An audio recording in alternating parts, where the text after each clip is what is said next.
Saint Brigid! Brigid of Kildare is a patron saint of Ireland, and she's much better than St. Patrick, who was Welsh. Sorry, Wales.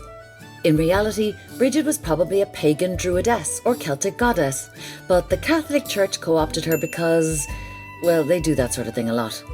She's also the patron saint of babies, blacksmiths, mariners, poultry farmers, travellers, printing presses, midwives, children whose parents aren't married, fugitives, and Florida. There are loads of great stories about her, like how she asked the King of Leinster for land, and he was like, no. And Brigid was like, go on, you only have to give me as much as my cloak will cover.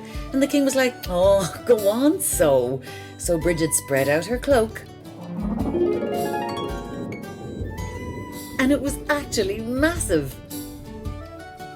Oh, shit. She was also an expert brewer and was reputed to turn water into beer.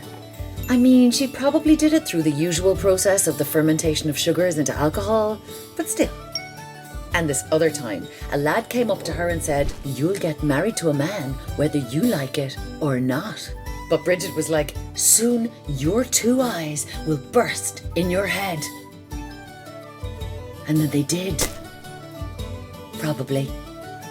But perhaps the most interesting story of all was when a young woman came to Brigid for help. The young woman had an unwanted pregnancy and she was very stressed about it. But Brigid said she'd help her out.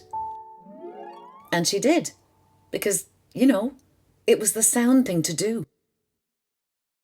So here's to Brigid, the probably a pagan druidess, who probably performed an abortion to help out a young girl in trouble, and who probably would think the 8th Amendment is a load of old codswallop. Repeal the 8th, because Brigid's cross.